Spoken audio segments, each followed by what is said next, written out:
आखिरकार 10 दिन बाद मिल ही गई वो अर्चना तिवारी, जो चलती ट्रेन से रहस्यमय ढंग से गायब हो गई थी।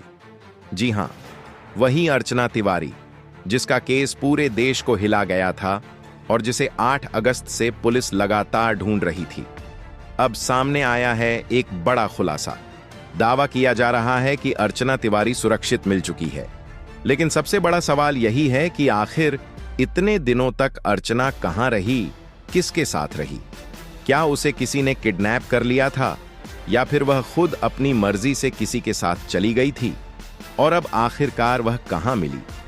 इन सभी सवालों के जवाब जानने से पहले जरूरी है कि इस केस को शुरुआत से समझा जाए, तभी असली सच तक पहुंचा जा सकता है। हम आपको बताएंगे पूरे रिसर्च और ठोस सबूतों के साथ, पुलिस के बयान, सीसीटीवी फुटेज, कॉल डिटेल्स और गवाहों के बयानों के आधार पर इस केस का एक एक सच हम खोलेंगे जो अब तक आपसे छुपा रहा। साथ ही यह भी जानेंगे कि सोशल मीडिया पर इस मामले को लेकर किस तरह की अफवाहें फैलाई जा रही हैं। लेकिन वीडियो में आगे बढ़ने से पहले अगर आप भी अर्चना केस की हर अपडेट पाना चाहते हैं तो चैनल को सब्सक्राइब जरूर करें और इस वीडियो को अंत तक देखें। इंदौर की होनहार बेटी अर्चना तिवारी, जो सिविल जज बनने का सपना देख रही थी, 7 अगस्त की रात अचानक रहस्यमयी तरीके से लापता हो गई। यह चौंका देने वाली घटना पूरे देश को झकझोर गई। अर्चना तिवारी का ताल्लुक मध्य प्रदेश के कटनी जिले के एक साधारण परिवार से था। पढ़ाई में बचपन से ही तेज और कानून की पढ़ाई में गहरी रुचि रखने वाली अर्चना को घर वालों का हमेशा पूरा साथ मिला। परिवार को यकीन था कि एक दिन उनकी बेटी जज बनेगी। स्कूल की पढ़ाई पूरी करने के बाद उन्होंने लॉ कॉलेज में एडमिशन लिया और फिर सिविल जज की तैयारी के लिए इंदौर चली आई।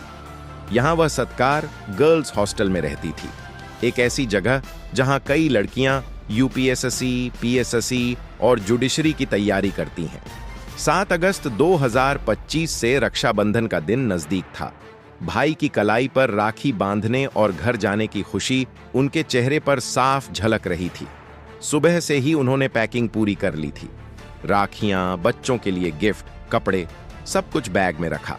दोपहर करीब 2:20 पर अर्चना हॉस्टल से बाहर निकली।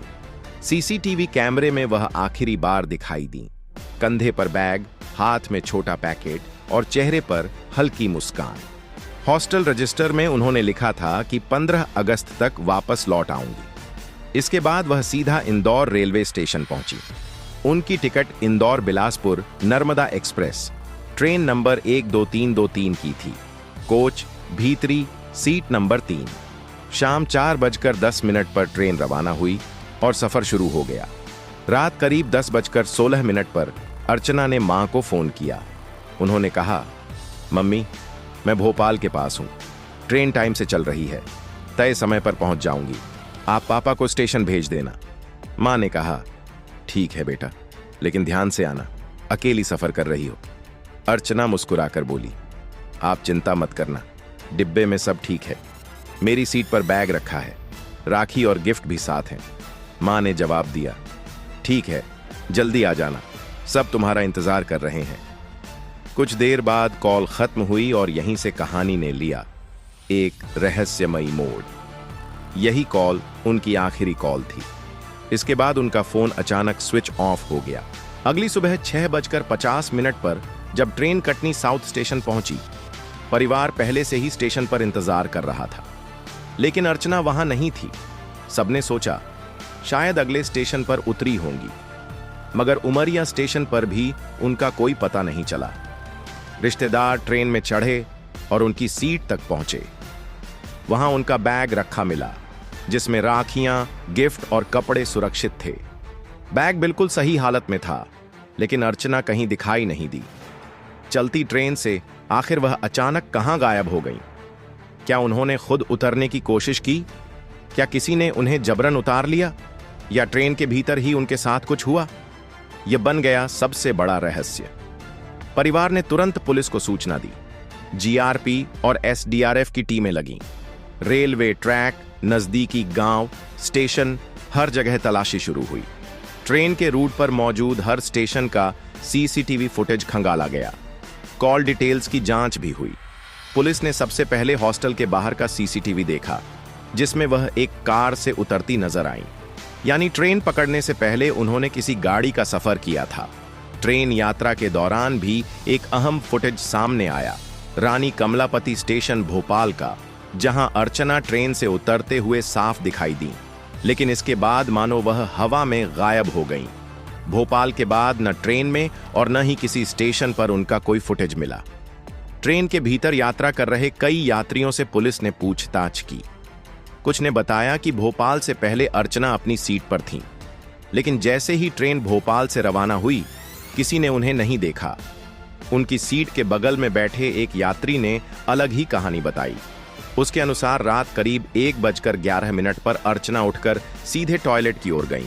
उसे लगा शायद वॉशरूम गई हैं और थोड़ी देर में लौट आएंगी, लेकिन वक्त बीतता गया, अर्चना वापस नहीं लौटी। शुरुआत में यात्री को लगा कि शायद वह किसी परिचित से मिलने दूसरे कोच में चली गई होंगी, मगर काफी देर गुजरने के बाद भी जब वह नहीं लौटी तो वह भी सो गया। फिर क्या हुआ और क्या नहीं, यह उस यात्री को भी नहीं पता चला। आप तो जानते ही हैं, ट्रेन के सफर में ज्यादातर लोग अपने मोबाइल में ही खोए रहते हैं। किस यात्री का आना जाना हो रहा है, कौन कहां उतर रहा है या किस ओर जा रहा है, इन सब पर किसी की नजर शायद ही जाती है। हर कोई अपने अपने में मस्त रहता है। यही वजह रही कि अर्चना का इस तरह गायब होना उस वक्त किसी की निगाह में नहीं आया। यात्री के इस बयान से अब इशारा मिल रहा है कि नर्मदा ब्रिज पार करते समय अर्चना ट्रेन के टॉयलेट के पास थीं। पुलिस ने इस बयान को गंभीरता से लिया और उसी समय के सीसीटीवी फुटेज व लोकेशन डेटा को मिलाने की कोशिश की।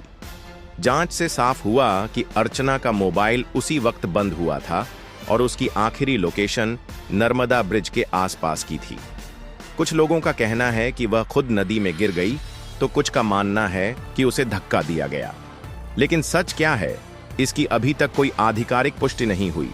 या तो वह भोपाल में ही उतर गईं या फिर किसी ने उन्हें जबरन ट्रेन से उतार लिया। पुलिस ने अर्चना के मोबाइल की कॉल डिटेल्स निकाली और आखिरी लोकेशन नर्मदापुरम जिले के नर्मदा रेलवे ब्रिज के पास की मिली। यह वही इलाका है जहां रात का समय सुनसान रहता है, ट्रैक सुनसान और नीचे नर्मदा का गहरा पानी। कटनी पुलिस ने जीआरपी को कुछ संदिग्धों के नाम, मोबाइल नंबर और तकनीकी डेटा भी सौंपे हैं, जिन पर जांच जारी है। पुलिस का दावा है कि कॉल डिटेल से पॉजिटिव क्लू मिले हैं और बहुत जल्द यह केस सुलझ सकता है। इसी बीच एक रिपोर्ट में दावा सामने आया कि पिपरिया में अर्चना को देखा गया है। यहां तक कि एक वीडियो क्लिप में भी उसकी मौजूदगी के संकेत मिले। कुछ लोग कह रहे हैं कि जब उन्होंने उसे पहचानने की कोशिश की और पूछा कि क्या आप अर्चना हैं, तो वह भाग खड़ी हुई और फिर किसी युवक के साथ वहां से चली गई। इसी आधार पर सोशल मीडिया पर यह कहा जाने लगा कि अर्चना मिल चुकी है और सुरक्षित है, मगर अभी तक इस बात की आधिकारिक पुष्टि नहीं हुई कि वह युवती सचमुच अर्चना ही थी। यानी यह लीड अब भी शक के घेरे में है। नर्मदापुरम जिले में नर्मदा रेलवे ब्रिज का इलाका इस केस में सबसे अहम माना जा रहा है, क्योंकि अर्चना की आखिरी मोबाइल लोकेशन यहीं की थी। पुलिस को शक था कि अगर कोई हादसा हुआ है तो सुराग नदी के भीतर भी मिल सकते हैं। इसके लिए एसडीआरएफ और एनडीआरएफ की टीमें बुलाई गईं। गोताखोरों ने नर्मदा के तेज बहाव और गहरे हिस्सों में घंटों सर्च ऑपरेशन चलाया। रात भर बोट्स और फ्लड लाइट का इस्तेमाल हुआ। पानी में कपड़े, बैग या किसी मानवीय निशान की तलाश की गई, लेकिन कोई ठोस सबूत अब तक नहीं मिला। जीआरपी ने भोपाल से कटनी के बीच पूरे रूट की मैपिंग की, खासकर वे जगहें जहां ट्रेन धीमी होती है या रुकती है, जैसे बड़े पुल, सुनसान प्लेटफॉर्म और जंगलों से गुजरने वाले सेक्शन। हर लोकेशन पर टीम भेजी गई और ट्रैक के दोनों ओर छानबीन की गई। रेलवे ब्रिज और क्रॉसिंग्स पर भी तलाशी ली गई, क्योंकि रात में ट्रेन से गिरना या गिराया जाना अक्सर उन्हीं जगहों पर होता है जहां आसपास कोई नहीं होता। भोपाल और नर्मदापुरम के बीच कई छोटे छोटे स्टेशन और घने जंगल आते हैं। यहां कई बार यात्री ट्रेन से उतरकर आगे का सफर बस या ऑटो से जारी रखते हैं। पुलिस ने इन छोटे स्टेशनों के मास्टर्स और वेंडर्स से पूछताछ की कि क्या उन्होंने 7-8 अगस्त की रात किसी युवती को देखा। बस स्टैंडों के सीसीटीवी फुटेज भी चेक किए गए ताकि यह पता चल सके कि ट्रेन के बाद अर्चना ने किसी और वाहन का इस्तेमाल किया था या नहीं। जंगल वाले हिस्सों में डॉग स्क्वाड भेजा गया। कुत्ते ट्रेन के धीमी होने वाले इलाकों से लेकर पगडंडियों तक गए, मगर फिर भी अर्चना का कोई सुराग नहीं मिला। 15 अगस्त को केस में बड़ा कदम उठाया गया। पूरे देश में all India searching on order जारी किया गया। हर ईएसपी और थाने को अर्चना की तलाश के लिए अलर्ट कर दिया गया। कटनी यूथ कांग्रेस के अध्यक्ष ने भी ऐलान किया कि जो भी अर्चना तिवारी को ढूंढ निकालेगा उसे 51,000 रुपये का इनाम दिया जाएगा। अब यह केस सिर्फ पुलिस ही नहीं बल्कि पूरे समाज को झकझोर चुका है। लोग सवाल उठा रहे हैं, चलती ट्रेन से आखिर एक लड़की ऐसे कैसे गायब हो सकती है, और इतने दिन बीत जाने के बाद भी उसका कोई सुराग क्यों नहीं मिल रहा। हालांकि कुछ रिपोर्ट्स और सोशल मीडिया पोस्ट में यह दावा भी किया गया कि अर्चना का किसी युवक के साथ प्रेम संबंध था और वह उसी के साथ भाग गई। लेकिन जब पुलिस ने कॉल डिटेल्स खंगाली तो उसमें ऐसा कोई सबूत नहीं मिला। न तो किसी संदिग्ध नंबर पर लंबी बातचीत थी, न कोई लगातार चैटिंग का रिकॉर्ड और न ही किसी आखिरी योजना का संकेत। पुलिस का कहना है कि ऐसी अफवाहें न केवल जांच को गुमराह करती हैं बल्कि परिवार को मानसिक तौर पर तोड़ भी देती हैं। अगर अर्चना सच में किसी के साथ भागी होती तो अपना बैग ट्रेन में क्यों छोड़ जाती? उस बैग में उनके जरूरी दस्तावेज, पढ़ाई की किताबें और कीमती सामान मौजूद था। कोई भी जानबूझकर अपना इतना महत्वपूर्ण सामान पीछे नहीं छोड़ता। यानी प्रेम प्रसंग वाली थ्योरी फिलहाल एक झूठी कहानी ही लगती है। लोग शायद ये भूल रहे हैं कि एक बेटी की जिंदगी और इज्जत दांव पर लगी है। कुछ लोगों का यह भी मानना है कि मामला लव जिहाद से जुड़ा है। उनका दावा है कि अर्चना की गुमशुदगी साधारण घटना नहीं बल्कि इसके पीछे कोई सुनियोजित साजिश है। यही वजह है कि परिवार अब तक चुप है। लोगों का कहना है कि परिवार सब जानता है लेकिन समाज और इज्जत के डर से बोल नहीं रहा। पुलिस जांच में यह भी सामने आया कि अर्चना के हॉस्टल के बाहर लगे सीसीटीवी में 6 अगस्त को एक लड़का उसे छोड़ने आया था। गाड़ी देखकर साफ लगा कि यह कोई ओला उबर नहीं बल्कि निजी कार थी। जांच में यह भी पता चला कि अर्चना कई बार उसी कार से आती जाती थी। यानी यह कोई एक दिन की बात नहीं थी बल्कि उस लड़के से उसका लगातार संपर्क था। यही वजह है कि पुलिस अब उस कार और लड़के की गहन जांच कर रही है। सीसीटीवी फुटेज में साफ दिख रहा है कि अर्चना उसी कार से उतर रही है। इसके बाद लोगों के बीच अटकलों का बाजार गर्म हो गया। कुछ लोग कह रहे हैं कि अर्चना का उस लड़के से अफेयर था और शायद वह उसी के साथ चली गई। लेकिन अर्चना का परिवार इस बात को पूरी तरह नकार रहा है।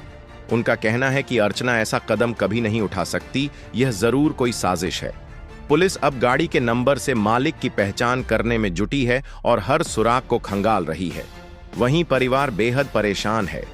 एक ओर बेटी के अचानक गायब होने का गम है तो दूसरी ओर सोशल मीडिया की अफवाहें उनकी तकलीफ और बढ़ा रही हैं। कहीं कहा जा रहा है कि अर्चना किसी प्रेमी संग भाग गई तो कहीं इसे लव जिहाद और साजिश से जोड़ दिया जा रहा है। परिवार का कहना है कि लोग बिना सच जाने कुछ भी कह देते हैं, लेकिन हमारी अर्चना ऐसी नहीं थी। वह कभी भी घर वालों को छोड़कर इस तरह गायब नहीं हो सकती। जितना समय बीत रहा है उतनी ही तरह तरह की बातें बाहर फैल रही हैं।